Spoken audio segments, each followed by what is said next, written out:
Luke here from the Talking Theatre podcast, and before you start this episode, this is just a warning to say that this podcast does contain some strong language and adult humour, but also it is hopefully a bit of a laugh, and, you know, we talk all things theatre. So, with that formal announcement out of the way, let's get on with this week's podcast.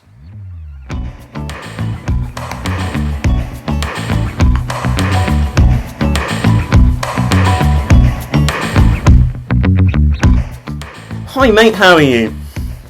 Not bad mate, not bad. It's been a while. It has been quite a while. It's been what, 2-3 weeks maybe?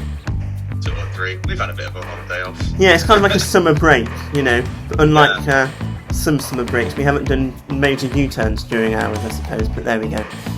No, we've had a rest. Yeah, we've been doing things. We've been busy doing other bits and bobs, and as you can all see, I'm in a new location. I've done what Tom did at pretty much the start of this podcast series, where he went home, and I've now done the same. My housing accommodation is finally up, and I am here in my newly revamped bedroom at my parents' house.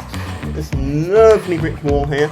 It's not real, obviously. It's there, but yeah, it's back to normality, I suppose. A bit like what we spoke about with you a few weeks ago. Yeah, normality is a weird way to put it. But yeah, I think it's just back to being 17 again. I think. Yeah, it's certainly. It feels like I'm a teenager again. Yeah, there's these certain kind of routines and patterns that you kind of get back into that you're not necessarily used to, and it takes some adjustment, certainly.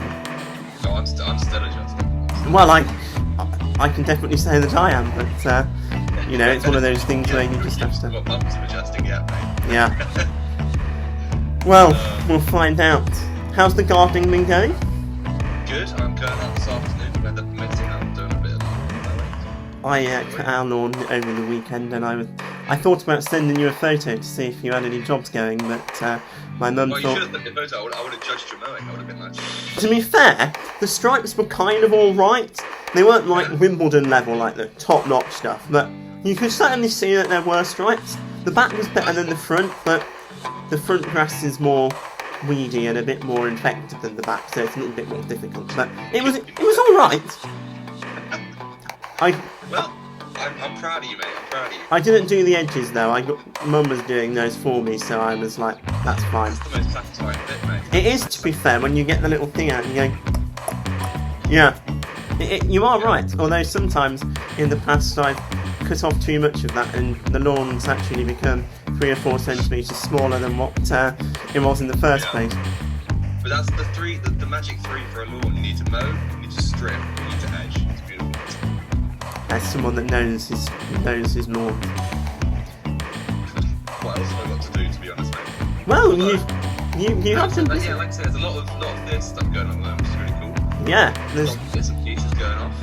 Yeah, and hopefully we can get into how we can actually all get back to the theatre in this week's episode.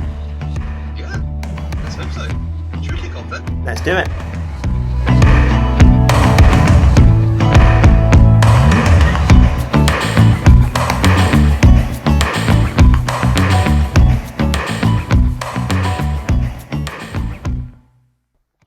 Hello everybody, and welcome back to this episode 10, I believe, of the Talking Theatre podcast with me, Luke.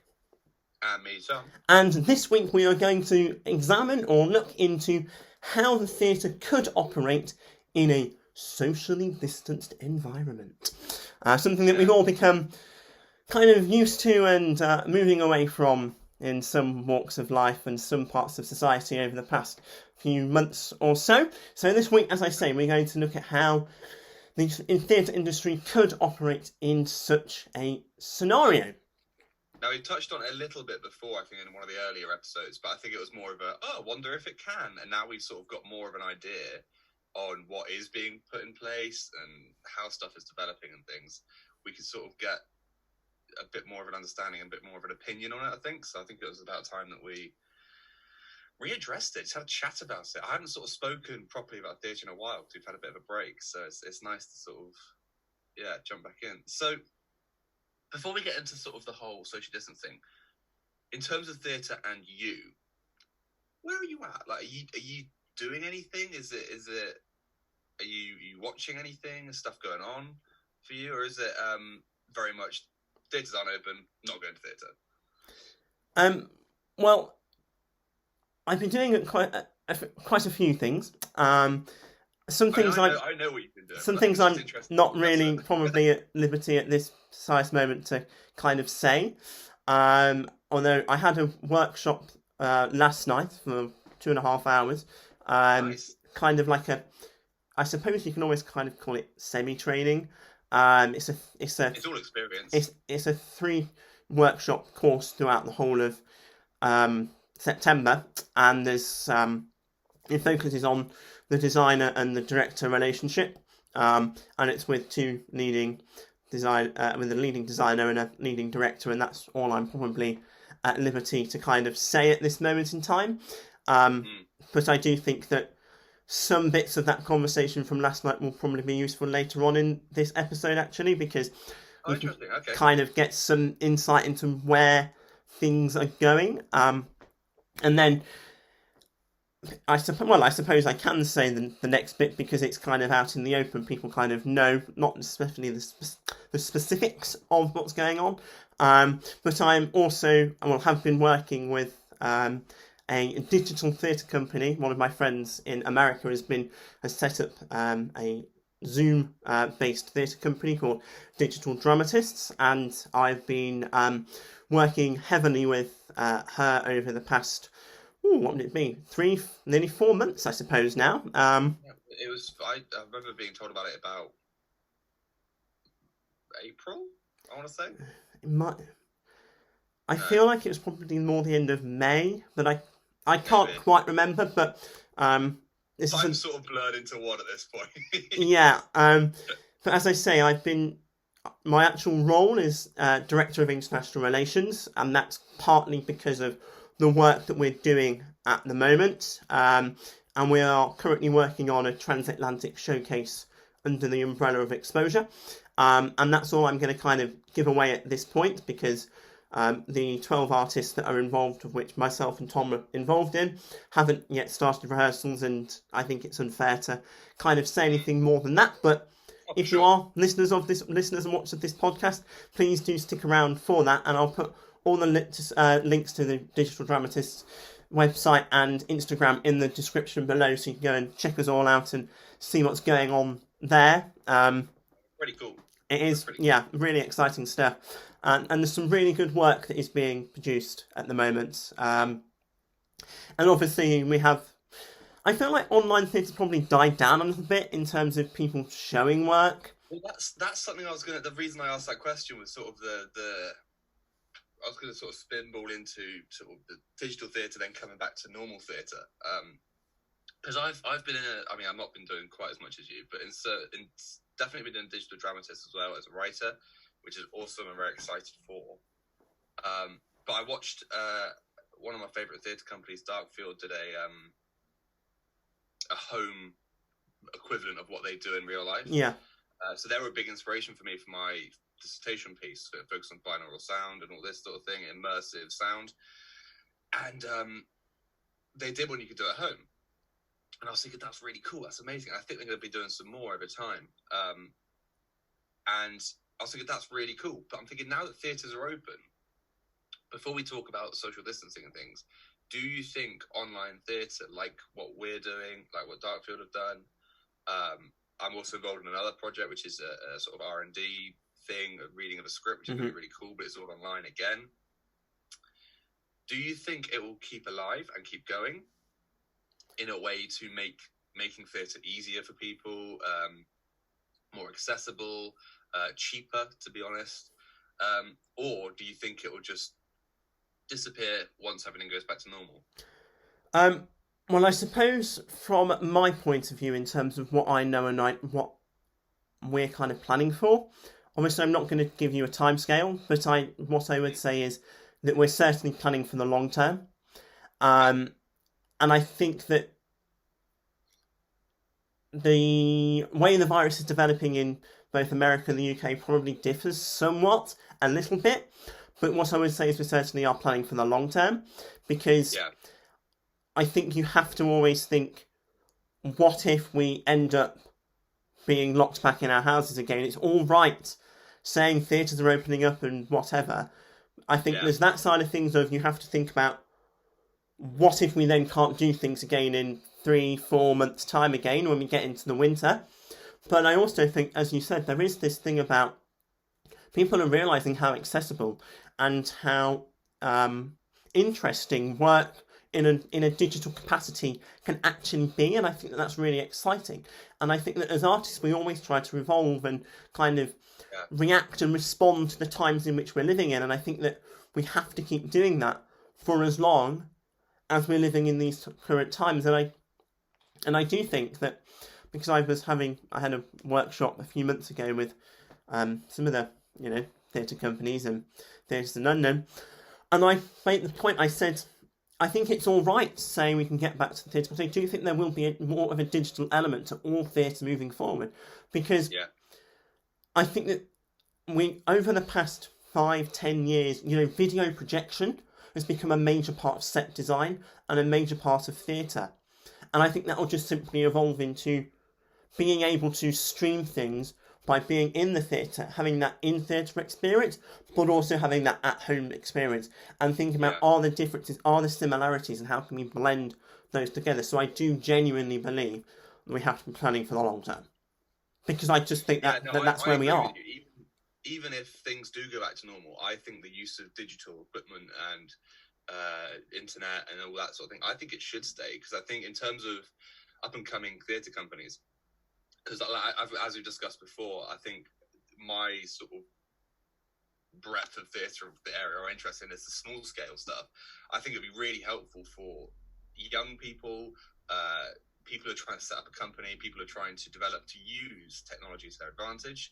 So when it does come to eventually, you've got a space to perform in, they're not going in fresh. They're going in having done a stage reading. They're going in having done the R&D, having planned things through, having met everyone multiple times. So they're not going in and having the awkward face to start with, not knowing where to start. They can really just throw themselves in and use the space better, which A, means the space will be used more efficiently, because they can get people in and get them out quickly, and it'll be efficient, quick, snappy, and you can get more on. And B, it's just more professional. People feel better about it. And I think there'll be more chance that people will be more interested in it. And I was just curious, before we start talking about socially distanced theatre in real life, whether the digital life will carry on. And I think it should. And whether it will or not, I don't know, but I think it should. But there's the key point. I think there's anything to take from all of this. There's one key element that makes theatre what it is against film and television. It's live. Doing it online or doing it digitally, it can still be live. Things can still go wrong. An actor can still forget their lines. Zoom or Skype or whatever can still stop working halfway through a performance. You can't do film or television live in the capacity of dramatised film and television, but we can still do that in the theatre, whether it's in front of a camera as we are now, or whether it's in an auditorium with 2,500 people. You can still have the live experience. It will just be a different live experience to what we've already known. And that, to me, is the key element. That's an interesting way to look at it. Yeah, no, I agree with that. So, when it comes down to the live experience in person, so not digitally, and when it comes to the theatres, and we're probably talking about the big West End ones, let's be honest, or the big ones in the big cities that are going to be opening up in pantomimes and the big revivals and stuff that we discussed before. What are your thoughts on it at the moment? Well, it's a very broad question. It probably doesn't help a lot, but I suppose my overarching statement will be that it shouldn't work, but will have to work. I think that's pretty much a good way to sum it up. Yeah. So sorry about that. There's a bit of a camera malfunction. Whether it's working now, I'm not even sure on that one, but we will find out. Anyway, what was I saying? Well, I was saying that it just has to work, because it's the only way to get back to the theatre. And there's been some very interesting updates on that from a more industry based opinion. So I've got some articles up here from Whatsonstage, and there's also something else I just wanted to run past you after that as a kind of caveat to the system of getting back to the theatre. Well, I was on Whatsonstage last night. Well, I was just flicking through Facebook, because you do it quite late. Didn't really have to take too much of an interest. I kind of saw the headline, so kind of went and looked on it again this morning. And we have here, this is published today by Alex Wood, the Department for Culture, Media and Sport Committee are to explore the need for theatre social distancing with Andrew Lloyd Webber to give evidence. A new committee meeting will take place next week, and I'll just kind of read the top of it, and we'll put the link to the rest of the article in the description down below as well. So, a new DCMS committee is set for next week to explore the need for social distancing within venues during the ongoing pandemic. According to the DCMS, the purpose of the session is to allow MPs to contemplate how to allow the reopening of venues at capacity without social distancing. As it stands, the Culture Secretary Oliver Dowden has said it will be November at the earliest before this might be able to occur. One proposal includes audiences having to provide negative COVID test results to be admitted to live events or venues as part of a health passport scheme. This will also apply for sporting occasions. Composer and venue owner Andrew Lloyd Webber will provide evidence to the committee on the 8th of September at 9:30am, along with LW Theatre's CEO Rebecca Kane-Burton, Lucy Noble, the artistic and commercial director at the Royal Albert Hall, and Ava Lansoro from Prenisis, I think, something like that. As it goes on to say, Lloyd Webber has long battled to make the case for theatre work without social distancing, which I think we all kind of probably know by now, and that the Culture Secretary is supposedly excited about further investment in new testing, because he believes that it will help to get fuller audiences into theatres and fans back in stadiums sooner. Right, so what they're basically saying is you need a negative test to go into somewhere, but once they've done that, they're just not going to social distance when they're in there. That may be the plan, I believe. There's what I think is also important. There's no mention of wearing a mask. No. There's no mention of sanitising the whole auditoriums before getting in there, having to provide your details for the track and trace, which is not really working, but I've still been in places where they still say, "Can I have your details, please?" And you're like, "I'm simply going to draw cash out of the cash machine." But there we go. And as I say, no mention of hand sanitising and whether there'll be a one-way in system or one-way out. It was just a mention of provide a negative COVID test. Well, the testing's all well and good. I think now it's got a lot more widespread. It's happening a lot. But recently, there's been a spike in the amount of people taking tests, which has delayed results coming back. So, say you're going, you booked a theatre ticket for a Friday evening, and you think, "Oh, I'll be safe. I'll take it," because I think it's meant to be 72 hours, meant to be. Yeah. I'll take it on Tuesday just to make sure. That's cutting it real fine, because if a lot of people decide to do that, you may not get your test back till Saturday, or maybe even Sunday.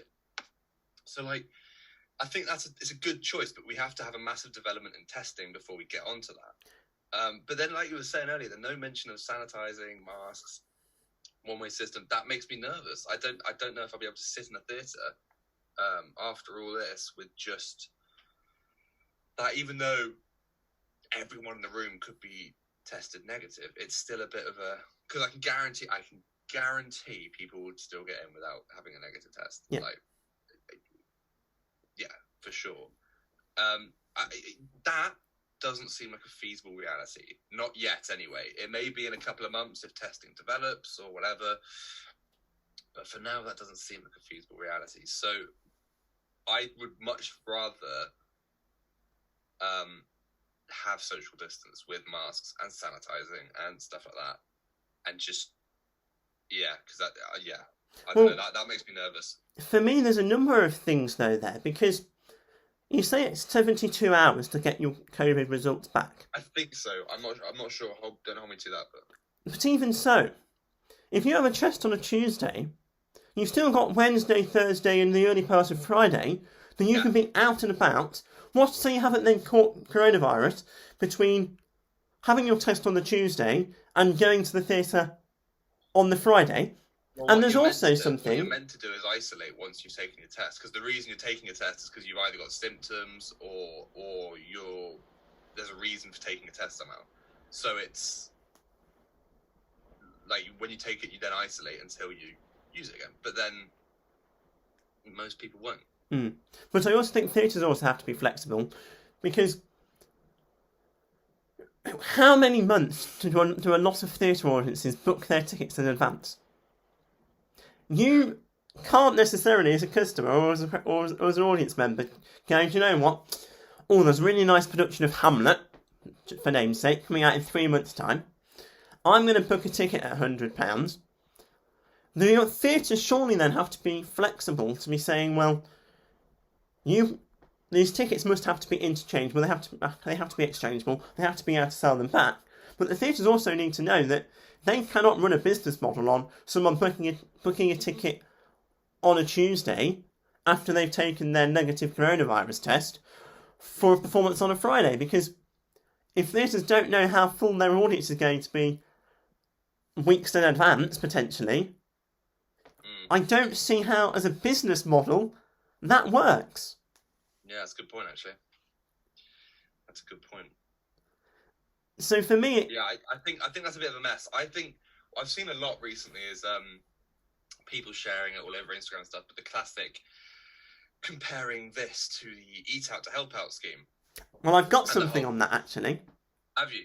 But yeah, it's all sort of what the government, every time someone buys a seat, pay for another, just to keep the venues alive, basically. So in that way, you can at least have a seat between everyone, which I know isn't perfect, but it's enough. And then that way you get equivalent to a full theatre if half people show up. Or even if only 30%, that's still 60% of the theatre is filled up, which can make it all the difference. Obviously, budget and funding and stuff makes that a bit more difficult, but yeah. So what was it you had on that? Is there like a development? Well, yes, because it was really to do with this that I came on to Whatsonstage this morning, actually, because it was this article that I saw pop up as I was scrolling through Facebook, as I say, late last night. And it says, new think tank report calls for theatre discount scheme similar to Eat Out to Help Out. Now, the reason I kind of went into it again this morning in more detail is because you see all these people go, oh, well, I'm going to go and see every single piece of theatre that I can go and see if the government will pay half of my price and everything. Because, that's the kind of way that people interact with Facebook comments. But what it says is, the findings from the Centre for London think tank aim to kickstart the arts in the capital, but could be applied across the UK. And that they're calling for the government to consider providing culture vouchers for theatre discounts when shows restart, similar to the current Eat Out to Help Out scheme that ended on Monday. As published in The Guardian, the report suggests that reduced or discounted pricing will encourage those who may not find it be as financially well off to attend shows during the pandemic, after the pandemic, and also increase spending in nearby cafes and restaurants. But I think that that's fine, but I also think that if you can afford to pay full price for a ticket, which the majority of theatre audiences probably can, why should the British taxpayer be paying the other half? Also, it's saying that it's trying to make cheaper tickets to make people more encouraged to go. I'm not being funny. If people don't want to go to the theatre anyway, why would they now want to go to a theatre in a pandemic just because the tickets are cheaper? I know. Going to a theatre is very different to going to a restaurant. Exactly. I don't know if that'll work. I think it shouldn't be in terms of, it shouldn't be the consumer has half off and then the government pays the rest, because that doesn't equate to social distancing. If you social distance in a theatre, that's still getting the same amount of money as if those amount of seats are filled. Yeah. It should be every time someone buys a ticket, the funding or whatever pays for another one, which I know will be more expensive, which is why they the other one. But I think there must be some way around that with budget and arts funding and so on that you can work away to get that, because otherwise the theatre it won't work. Yeah, because as you say, like, it's not like going for a Chinese or an Indian or whatever between Monday and Wednesday. If you didn't go to the theatre beforehand, realistically, even if you're going to go and see maybe 1-2 things, you're not going to be going and seeing some crazy wacky theatre that we're kind of into. You're going to be going and seeing a Western musical. Yeah, you'd be going to see like Wicked or something like that. Exactly. Or you'd be going to see a pantomime, which may actually be able to happen. And the reason I say may, because I hope it does. Well, another article which appeared on good old Whatsonstage yesterday morning says giant big top pantomime Aladdin announced with socially distanced audiences. And someone from, I think, Union J is going to play the genie. So a brand new socially distanced pantomime will take place on the border between Bedfordshire and Hertfordshire this winter. Set inside a big top tent, the production of Aladdin will see audiences sat on sofas distanced from one another, and it runs between Tuesday, December 15th to Sunday the 3rd of January. And it will be covered and the auditorium will be covered and heated and housed within the Luton Hoo estate and have a capacity of 600. Producer Andy Mills Brown said, like everyone else in the entertainment industry, our business has been devastated by COVID-19 and we are really determined that the show must go on. We would love to be working with theatres this year, but we cannot just do that, that's fine. But we will do our utmost to ensure a great British institution, such as traditional Christmas pantomime, can go ahead. So maybe there is a way for the pantomimes to do that. I mean, I like that idea. I like the concept of that. I mean, I can guarantee the more you think about it, the more problems you'll find in it. But I think on the cuff, I think that's decent. I mean, if it's social distance seating and it's still got a capacity of 600, that means the government then don't have to step in. Mm-hmm. They just let them do their own thing, and they could fund themselves. So I guess it won't be nearly as much as what they normally get. But yeah, I think that's a possibility. All they need now is people to actually come to them. Well, I think with a pantomime, I think a pantomime has the advantage over, say, a small play, for example, because of what the producer specifically said was an institution. The pantomime is seen as part of the Christmas festivities in this country. It's part of our history. It's part of our cultural scene, in the sense that we probably said. I think we both probably said it when we talked about our own theatre history. It's probably the first thing in this country that children go to see in terms of theatre from being a very, very young age. And I don't think that will necessarily change as long as the pantomime is around. Yeah, you make a good point. I think then if it still remains part of the institution of Christmas and the winter months, then I think, I wish it all the best and I hope that does work. Because if it does, then that shows a development of what could be the future. But also, on a slightly thought-provoking note for ourselves, that lends itself quite well to a touring company, doesn't it? Yeah. Because if we were discussing before about having Shakespeare reimagined and toured to teach and education, hey, if that works, then if that works, get the Arts Council grant application in. Get that bad boy up. Yeah, no, I think that's exciting, man. I think if that works, that'll be a good way around it. And I think that the pantomime is the right way of testing it. Because as it is it's its own entity. It's part of the British culture. It's part of what we seem to do as a nation, actually, at Christmas. And as you say, it does lend itself to touring. But then you also then have to say, well, as theatre makers, we're supposed to be creative, we're supposed to be artists, we're supposed to be able to adapt, we're supposed to be flexible, we're supposed to be, culturally, socially, politically fluid and things like that. So I just think, instead of people going, that can't work, why aren't we as an industry going, that might not work, but let's take the good bits from that and think about how something else can work. We can't just keep on going and shutting down ideas, because the longer we shut down ideas, the longer we all wait to get back to the theatre. I think if someone comes up with a bad idea, someone shuts down a bad idea, they have to then give an option. Yeah. Give an alternative and say, this bit works, try and put that in something else. Like, otherwise it's just going to come to a standstill. And I think that's something which, in a lot of, not just in the arts, but in terms of everything that's going on at the moment, I think that's just not being listened to. People are hearing things, they go, bad idea. And it's like, well, how would you do it better? And I'm not supporting the government or anyone in charge, because I think what they've done this time has just been atrocious, and it's just an absolute shambles. But it's when they have decisions that have been made, some of them are good, some of them are awful, most of them are awful, but we need to, when we counteract and sort of fight back, we need to have options, which a lot of people who are fighting back are giving, which is good. But yeah, it's a tough one to get to. I mean, how many times? Someone recently, and they were saying, I was talking, there's a play that I'm trying to write at the moment, which is, I'm sending it into an award or something later in October, I think.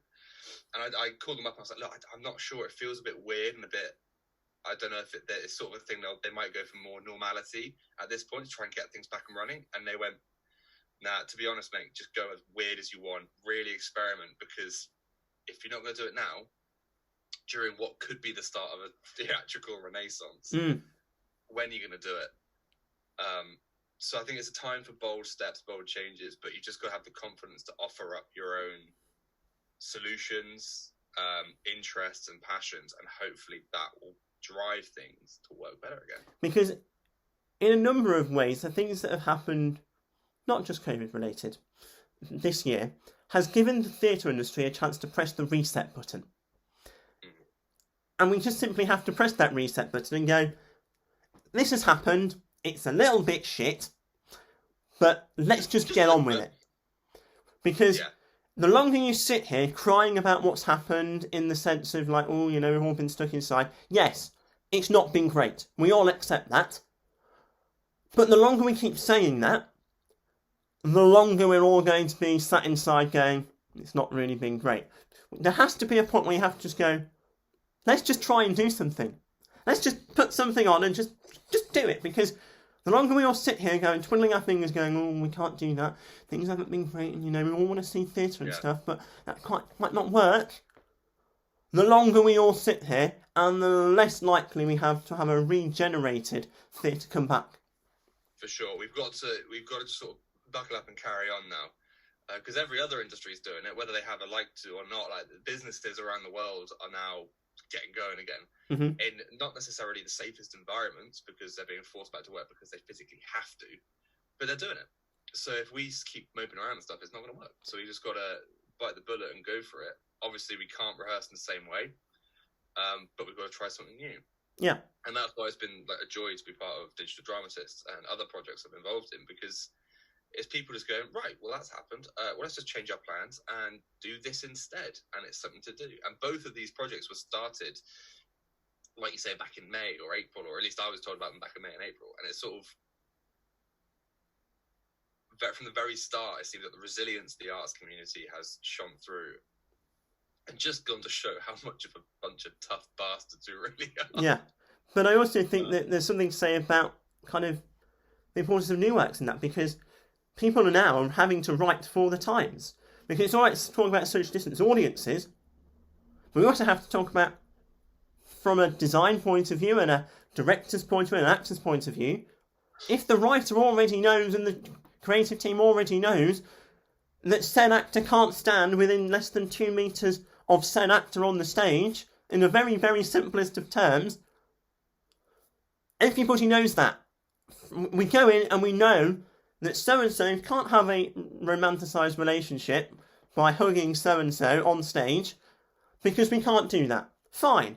We just find a new way to show a romantic relationship between said actor or said character on stage. And I think that's what's going to come from this theatrical renaissance. I think there's going to be a whole new wave of brand new proxemics and established ideas that we're so used to. I think something new is going to come out of it. There'll be new gestures, new ways of saying things, which we've never seen before, or we have seen before, but now they've got a new meaning. And I think that's quite exciting. Yeah, the whole iconography of the stage will have to change. And I think that is exciting because it leads itself to forward-thinking, intelligent, responsive artists that understand the situation, but also understand the pureness that live theatre can give people. And we can, because we are sort of at the heart of this, we're not too young to be involved and we're not too old to want to change.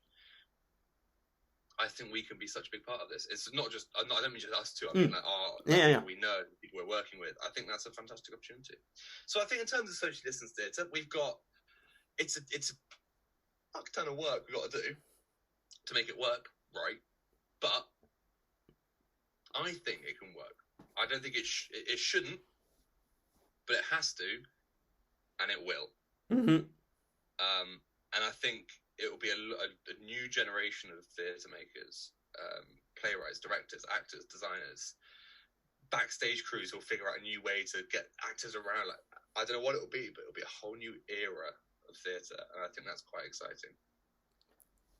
I agree, and I think that things happen. It's not necessarily the things that happen that's the important bit, it's how you respond to it. And we just simply, as an industry, have to respond to it. And we can't sit here twiddling our thumbs. We just have to respond to it. And you always say, the best thing you'll ever put on paper is probably one of the worst things that you put on paper as a writer.